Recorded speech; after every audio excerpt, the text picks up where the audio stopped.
I'm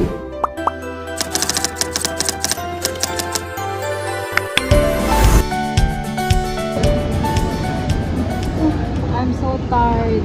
There's so many to do. I don't even know where to start.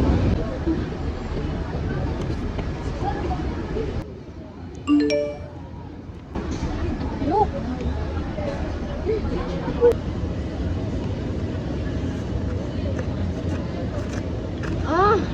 I can't keep reading like this. It's so overwhelming. Maybe we can just watch some video on YouTube. I'm so tired. Yeah, that's a good idea.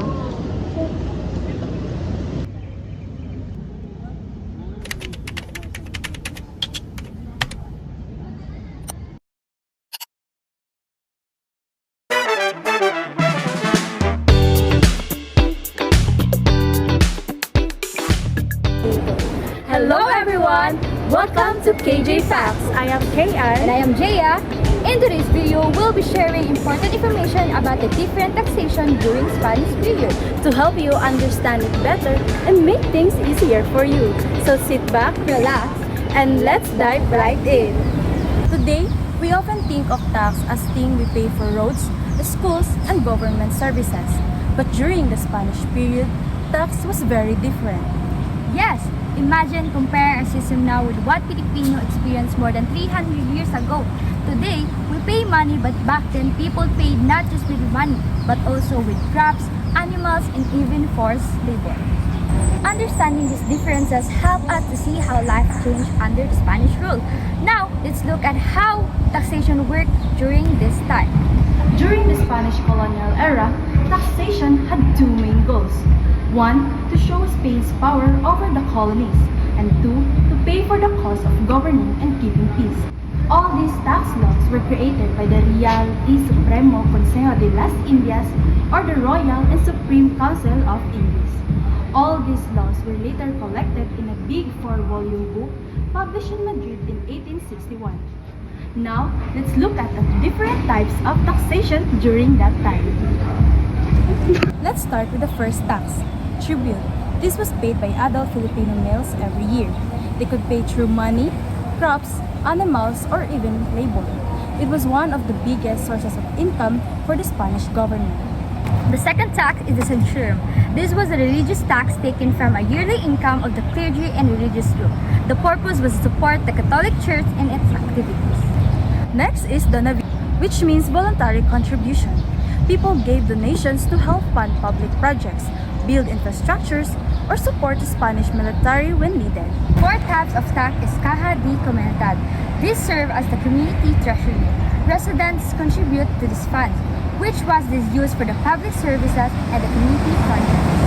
And finally, servicio personal. This required indigenous Filipinos to give unpaid labor for a certain number of days each year. Their work was used for public works, constructions, and sometimes military needs. And that's how taxation worked during the Spanish period, very different from the system we know today. Understanding these taxes help us appreciate how much society was changed.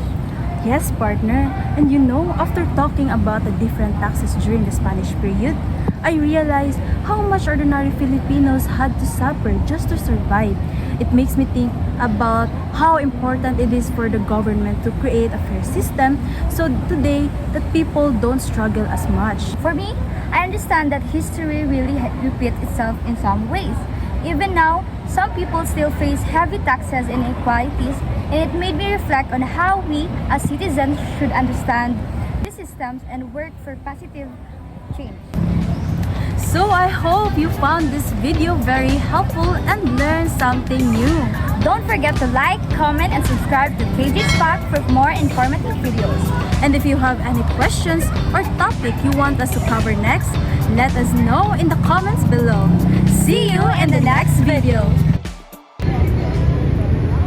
Wow, now I understand the taxation during Spanish period. Yeah, me too. And we don't have worry or recitation later. Yeah, that's right. Now, I realize how much ordinary people struggled back then, paying so much taxes just to survive. And honestly, it's not that different today. Even Even now, many Filipinos face heavy taxes and fees, and some still struggle to make ends meet. Yeah, learning this makes me history in a new way. It helps me to understand the challenges of the people in our country today. I'm thankful that I learned this. Yeah, me too. Now,